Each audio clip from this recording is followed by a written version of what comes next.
jumlah penduduk miskin di Indonesia bertambah banyak. COVID-19 outbreak has unleashed a new wave of poverty in Spain. I don't see a way out of it for a lot of people.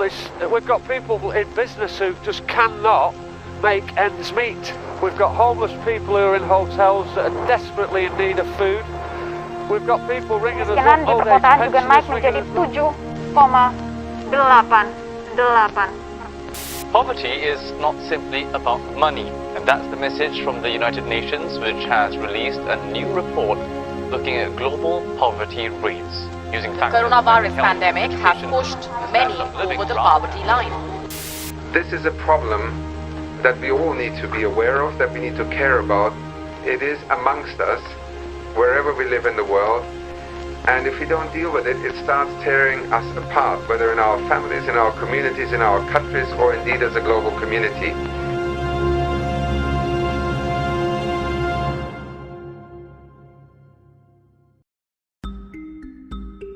Begitulah gambaran kemiskinan dunia saat ini.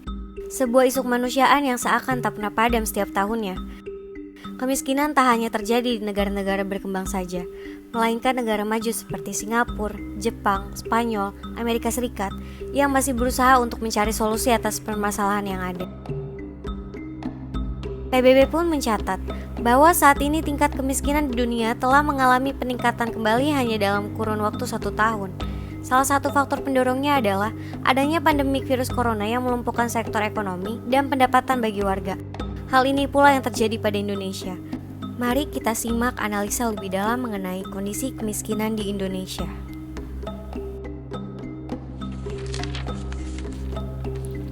Kasus kemiskinan bukan lagi kasus baru bagi Indonesia.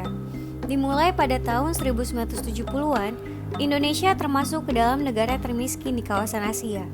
Sebesar 54 juta penduduk atau setara dengan 40% dari jumlah populasi masyarakat Indonesia termasuk dalam kategori miskin. Pada tahun 1981 sampai 1996, Indonesia mengalami pertumbuhan perekonomian. Sekitar 50% angka kemiskinan Indonesia menurun secara drastis, namun angka kemiskinan tersebut tidak stabil. Penurunan ekonomi yang dialami Indonesia tidak menjadi hal yang mudah untuk mengatasi kemiskinan 50% sisanya.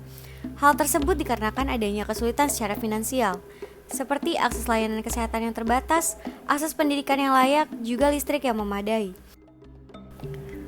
Pada bulan Maret 2020, kemiskinan di Indonesia mengalami peningkatan, naik 0,56% dari jumlah 24,79 juta jiwa menjadi 26,42 juta jiwa. Data tersebut bisa dibagi ke dalam kategori berikut. 1. Persentase penduduk miskin di perkotaan sebesar 6,56% pada September 2019.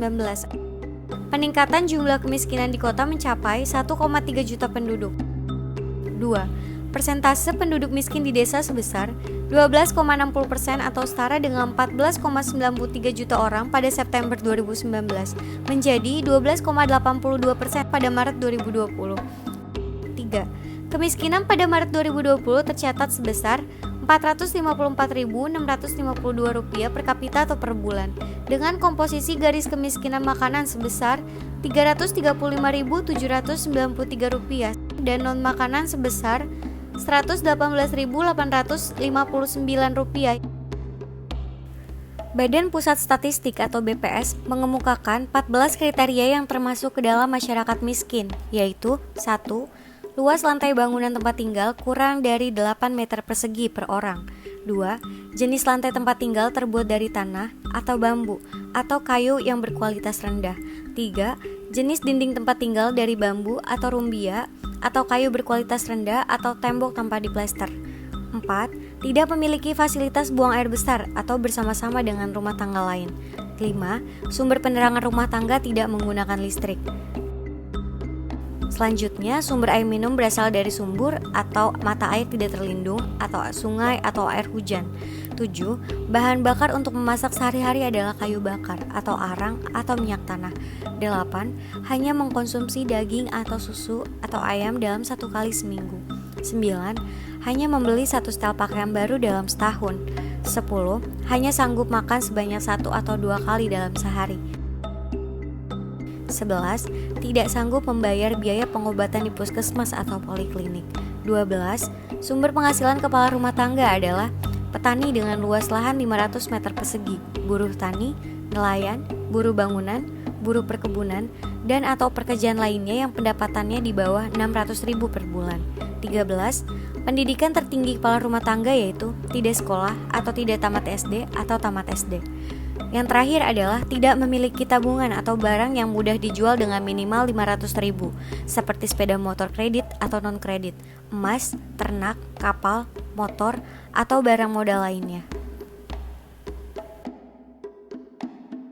Kemiskinan yang terjadi di Indonesia akhirnya tidak hanya berdampak pada sektor perekonomian saja, melainkan masalah sosial dan instabilitas politik dalam negeri, karena adanya ketidakmampuan pemerintah dalam menghasilkan pertumbuhan ekonomi yang berkualitas, membuka lapangan pekerjaan yang luas, serta menghilangkan kesenjangan antara masyarakat kaya dan masyarakat miskin. Langkah pemerintah sejauh ini yaitu berupa Impres Desa Tertinggal atau IDT, penanggulangan dalam mengatasi dampak krisis ekonomi, beras miskin atau raskin, bantuan langsung tunai atau BLT, dan langkah lainnya yang masih belum efektif dalam mengatasi kemiskinan di Indonesia.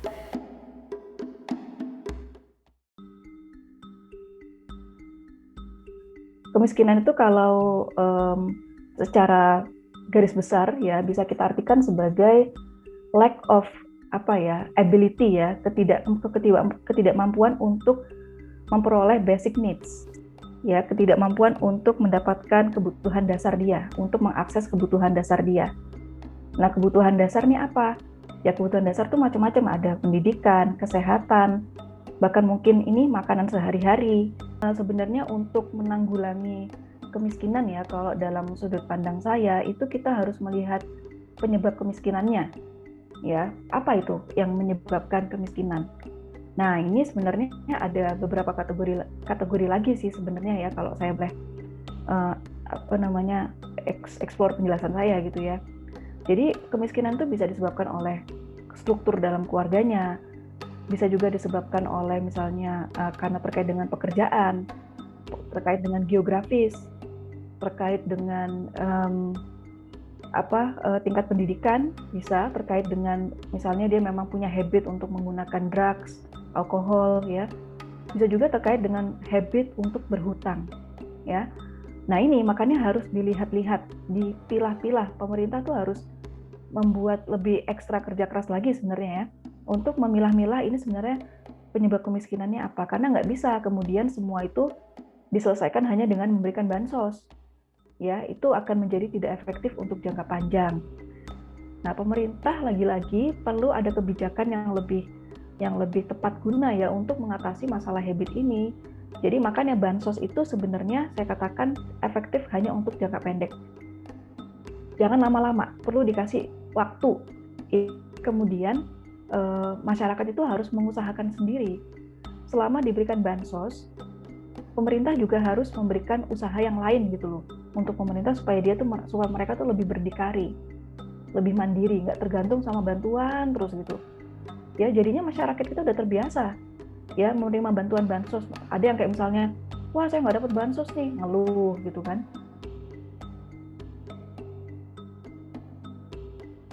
Faktor-faktor yang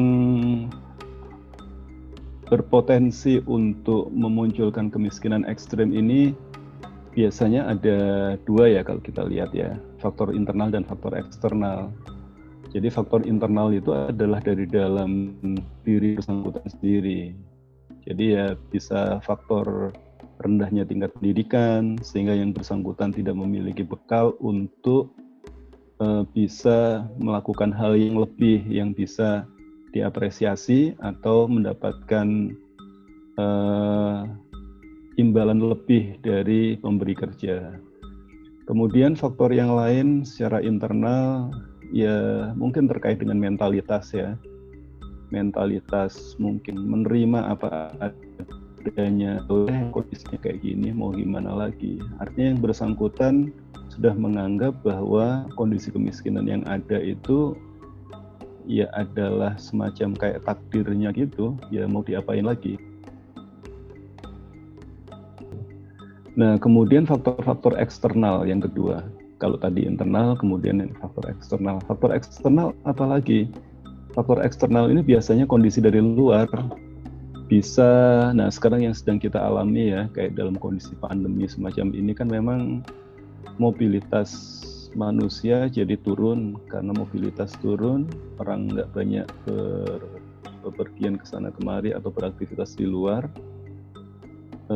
Aktivitas ekonomi juga turun, peluang-peluang ekonomi juga turun. Bahkan tidak jarang orang yang sebelumnya dapat pekerjaan ya harus di PHK atau harus melepaskan pekerjaannya. Sebagai bagian generasi penerus bangsa, kami pun berusaha untuk terlibat langsung dalam memberikan ide dan inovasi yang berguna untuk mengurangi tingkat kemiskinan ekstrim di Indonesia melalui program IPCS atau Indonesian Project Creative Solving.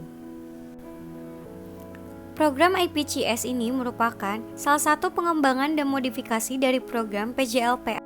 Dampak program IPCS terhadap pengurangan tingkat kemiskinan sesuai SDGs nomor 1. Dalam menanggulangi tingkat kemiskinan, ada 4 prinsip utama yang perlu diperhatikan, yaitu memperbaiki program perlindungan sosial, meningkatkan akses pelayanan dasar, memberdayakan kelompok masyarakat miskin, dan pembangunan yang inklusif. 1. Peningkatan akses pelayanan, yaitu meningkatkan akses kepada masyarakat miskin, terlebih lagi dalam meningkatkan pelayanan pendidikan, pangan, dan gizi. 2. Pemberdayaan kelompok masyarakat miskin, mengedepankan dalam pemberdayaan kelompok masyarakat miskin dengan meningkatkan skill yang nantinya akan berguna untuk mencari pekerjaan yang layak, sehingga Indonesia dapat memiliki SDM yang berkualitas. 3. Pembangunan inklusif, mengembangkan pembangunan yang inklusif yang berguna untuk masyarakat, guna meningkatkan pendapatan, peningkatan taraf hidup, serta pengurangan angka kemiskinan. 4. Melahirkan lapangan pekerjaan, menghimbau masyarakat ke bawah yang tidak memiliki keahlian khusus dan kesempatan pendidikan untuk memperoleh pekerjaan yang menghasilkan gaji pantas dapat menjadikan lapangan pekerjaan baru. Produk yang memiliki nilai jual. Peserta dilatih untuk menjahit, menenun, mendaur ulang, membuat suatu prakarya. Pelatihan ini dapat menghasilkan suatu produk atau barang yang dapat dipakai atau dijual kembali. Produk hasil program IPCS ini dapat dijual kembali sehingga menghasilkan modal untuk membeli bahan kegiatan selanjutnya. 6. Mendatangkan investor. Produk yang dijual dan laku di pasaran dapat menjadi bisnis yang menguntungkan. Jika kegiatan tersebut dilakukan dalam jangka panjang, maka bisa menjadi suatu bisnis besar dengan keuntungan besar. Bisnis dengan keuntungan besar dapat menarik investor untuk menaruh investasi pada program IPCS ini. Arah kebijakan program IPCS tahun 2021 sampai 2025 yaitu 1. Ratifikasi kebijakan dari pemerintah pusat dengan pemerintah daerah. 2. Perencanaan dan pemantapan tim proyek daerah untuk percepatan identifikasi target sasaran capaian SDGs. 3. Integrasi sistem untuk mendorong implementasi kebijakan IPCS tahun 2025 sampai 2030 yaitu 1. Pemantapan sistem komprehensif yang tepat sasaran. 2. Sinergi dan kerjasama pemangku kepentingan atau pemerintah dan swasta. 3. Menjamin standarisasi tingkat tinggi sebagai hasil akhir untuk mendorong pengurangan kemiskinan. Melalui program ini, kami berharap bisa memberikan pengaruh yang besar terhadap isu kemiskinan ekstrim di Indonesia. Oleh karena itu, kami pun mengajak para generasi muda untuk terlibat secara langsung dalam program IPCS ini guna mengupas permasalahan kemiskinan maupun permasalahan SDGs lainnya. Mari bersama-sama kita bangun Indonesia maju